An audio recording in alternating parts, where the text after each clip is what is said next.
Bonjour à tous, bienvenue sur la chaîne Pixel Perfect. Et aujourd'hui, je vais vous montrer comment créer un panorama sur Lightroom. Donc, on est sur l'interface Lightroom. Ici, vous voyez, donc j'ai mes 7 photos qui vont me servir à effectuer la création de mon panorama. On est sur le module bibliothèque, mais on passe évidemment sur le module développement. Et donc là, ici, j'ai mes 7 clichés. Ici, on peut voir les informations avec lesquelles les photos ont été prises. Donc j'étais sur un Sony A7 de première génération et j'avais donc un objectif Samyang 35 mm. Et on peut voir ici donc comment j'ai procédé. Donc j'ai pris les photos en mode portrait et donc j'ai progressivement ici, voilà, pris donc cette photo et on va voir que ça va donner un joli panorama.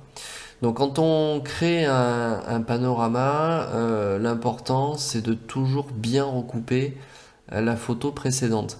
Tout ça pourquoi? Ben, simplement pour faciliter en fait le travail de l'ordinateur. C'est-à-dire plus il a de points communs entre les photos, plus ça sera facile pour lui de retrouver ces points communs et donc ça lui facilitera tout simplement l'assemblage. Alors le but c'est pas de recouper à 90% la photo précédente, mais généralement moi j'oscille entre une zone entre 30 et 50, j'ai assez bons résultats.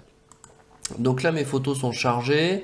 Je trouve que ça manque un peu d'exposition. Bon, j'ai déjà corrigé ici, j'ai déjà appliqué les mêmes réglages à l'ensemble des photos.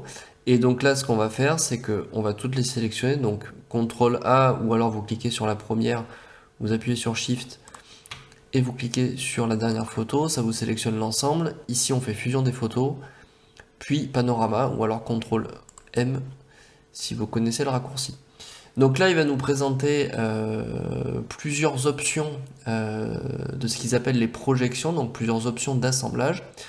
Donc par défaut, il se met en cylindrique. On voit que si on passe en sphérique, on va avoir une photo qui va être un petit peu plus écrasée. Donc j'aime pas forcément, je préfère rester sur cylindrique. Et perspective en l'occurrence, ça va pas s'adapter ici. Parce qu'il n'y a pas vraiment de perspective à corriger. D'ailleurs, on le voit, voilà. Si je clique dessus, ça ne marche pas. Donc, on repasse sur cylindrique. Ici, alors vous avez paramètres automatiques qui est coché. On voit là, on l'a décoché. Ça applique tout ce qui est contraste, exposition, haute lumière, les ombres, les blancs, les noirs. Par défaut, ça donne de bons résultats, donc nous on va le laisser cocher.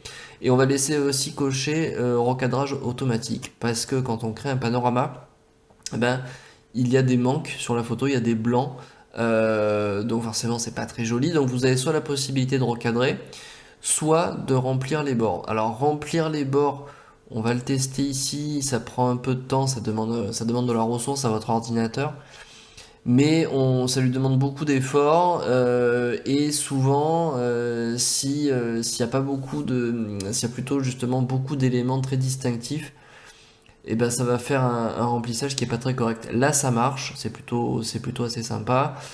Je vous recommande de l'utiliser si vous voulez vraiment gagner de la matière sur votre cliché final, sur votre panorama final, pour pouvoir après faire des tirages assez conséquents. Nous, on va pas s'en servir.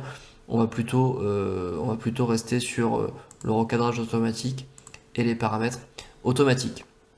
Donc là, on fusionne. On va cliquer sur fusionner. Le panorama, bon, il n'y a que 7 photos, ça devrait pas être trop long. Ça va prendre 20-30 secondes. Voilà, ce qui est important quand je fais mes ajustements, bon là on peut voir que mes ajustements sur les photos de base, hein, on peut voir que ce sont les mêmes. Pourquoi j'ai fait les mêmes? Bah parce que l'éclairage était à peu près constant d'une image à l'autre. Donc c'était des photos, des ajustements qui pouvaient convenir à tous les clichés de mon panorama.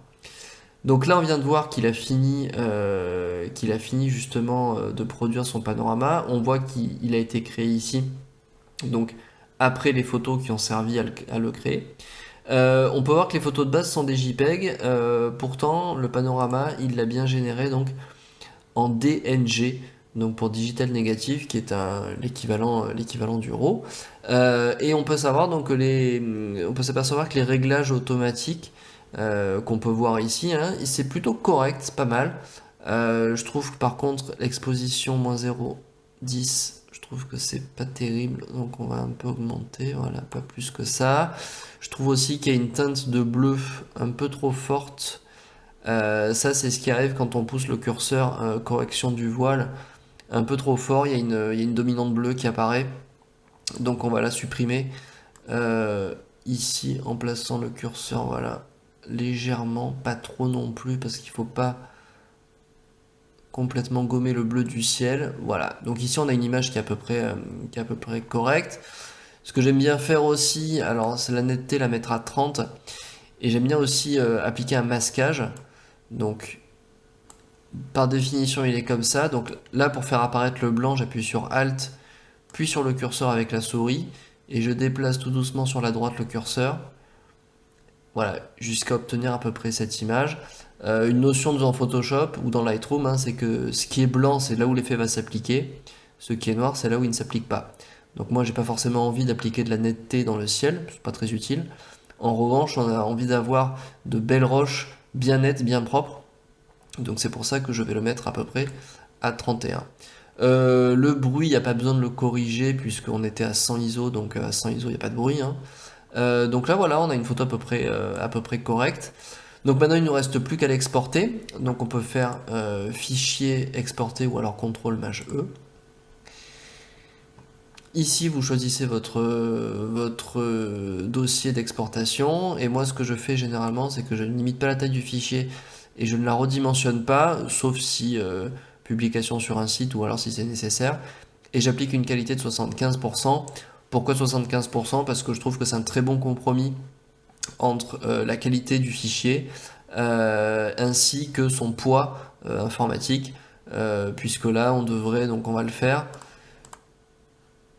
il existe déjà mais c'est pas grave, on va l'écraser, on va aller le chercher directement, donc on va faire panorama, hop,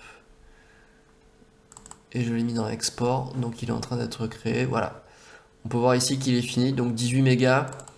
Voilà, 18 mégas pour une photo qui fait à peu près, je crois, dans les 70 millions de pixels. Ouais, voilà, c'est ça. Un petit peu plus peut-être. Donc voilà, ici on a tous les exifs, toutes les caractéristiques, et on peut voir donc notre panorama qui est réussi, et on peut voir que la qualité est quand même assez bien, puisqu'on voit qu'en zoomant, ben, on voit vraiment bien la roche. Donc l'application de la netteté a quand même eu un petit effet bénéfique. Donc voilà pour cet assemblage de panorama. Donc ça c'était assez simple. On verra dans la vidéo d'après. On va passer quelque chose d'un petit peu plus complexe, pas forcément utile à faire, mais on a la possibilité de le faire. Donc on l'a fait. Ça sera des panoramas au téléobjectif. Donc là on était au grand angle. Donc je vous montrerai comment faire des panoramas avec le téléobjectif. J'espère que cette vidéo vous a plu et puis on se retrouve pour un prochain tuto.